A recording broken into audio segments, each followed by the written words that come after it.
भारत एक बार फिर दुनिया की 5वीं सबसे बड़ी अर्थव्यवस्था बन गया है। ब्रिटेन एक पायदान फिसलकर छठे स्थान पर आ गया है। इंटरनेशनल मॉनेटरी फंड यानी IMF के मुताबिक भारत साल 2021 के आखिरी 3 महीनों में ब्रिटेन से आगे निकला। GDP के आंकड़ों में भारत ये बढ़त वित्तीय वर्ष 2022-23 में भी बनाए रखे हुए है।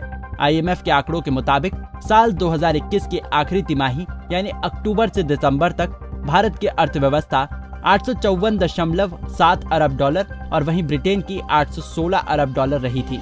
ब्रिटेन की स्थिति में ये गिरावट ऐसे समय आई है जब देश में राजनीतिक अस्थिरता है और सत्तारूढ़ पार्टी नया प्रधानमंत्री चुनने के दौर में है। अंतर्राष्ट्रीय रैंकिंग में ब्रिटेन की गिरावट नए प्रधानमंत्री के लिए अप्रिय स्थिति होगी। ब्रिटेन के नए प्रधानमंत्री के सामने कई चुनौतियां होगी और देश को इन हालातों से उबरना आसान नहीं होगा। रोजमर्रा की चीजें महंगी होने से ब्रिटेन ने 5वीं सबसे बड़ी अर्थव्यवस्था होने का तमगा खो दिया है। दरअसल ब्रिटेन 4 दशकों में सबसे तेज इन्फ्लेशन और मंदी के बढ़ते रिस्क का सामना कर रहा है। बैंक ऑफ इंग्लैंड ने अनुमान जताया है कि यह स्थिति 2024 तक ऐसी ही रहेगी। दूसरी ओर भारतीय अर्थव्यवस्था लगातार बढ़ रही है। महामारी कोरोना के बाद भारत ने अर्थव्यवस्था को सुधारने में अच्छी वापसी की है। एक दशक पहले भारत सबसे बड़ी अर्थव्यवस्थाओं में 11वें स्थान पर था, जबकि UK 5वें स्थान पर था। भारत की अच्छी GDP ग्रोथ देखते हुए ये अनुमान लगाए जा रहे हैं कि भारतीय अर्थव्यवस्था इस वर्ष 7% की दर से बढ़ सकती है।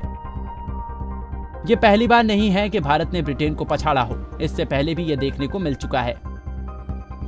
IMF के मुताबिक 2019 में भी नॉमिनल GDP के मामलों में भारत ब्रिटेन को पछाड़कर 5वीं सबसे बड़ी अर्थव्यवस्था बन गया था।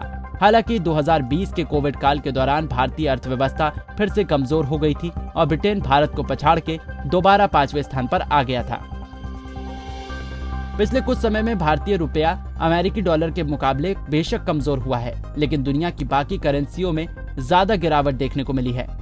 उदाहरण के तौर पर ब्रिटिश पाउंड भारतीय रुपए के मुकाबले काफी कमजोर हुआ है।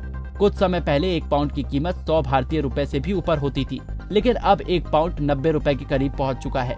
इस साल ब्रिटिश पाउंड में भारतीय रुपए के मुकाबले 8% की गिरावट देखने को मिली है। मैकेजी के CEO बॉब स्टर्नफेल्स ने भारतीय अर्थव्यवस्था को लेकर बड़ा बयान देते हुए कहा, भारत आने वाले समय में इस दशक में ही नहीं बल्कि पूरी सदी में दुनिया की अगुवाई करेगा। भारत के पास सभी प्रमुख तत्व हैं, बड़ी संख्या में काम करने वाले लोग हैं, वैश्विक आपूर्ति को पूरा करने वाले मल्टीनेशनल कंपनियां हैं। इसके अलावा भारत ने डिजिटल मोर्चे पर काफी ऊंची छलांग लगाई है।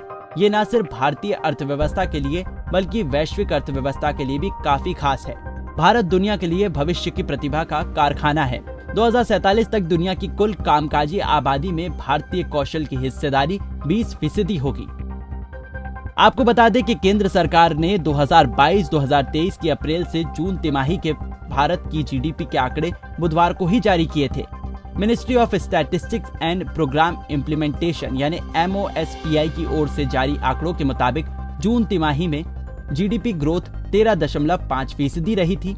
ये एक साल में GDP का सबसे तेज विस्तार था। हमसे जुड़े रहने के लिए हमारे YouTube चैनल को सब्सक्राइब करें और नई वीडियो की नोटिफिकेशन के लिए बेल आइकॉन को दबाएं। अगर आप ये वीडियो Facebook पर देख रहे हैं तो लाइक जरूर करें और ज्यादा से ज्यादा शेयर करें। धन्यवाद।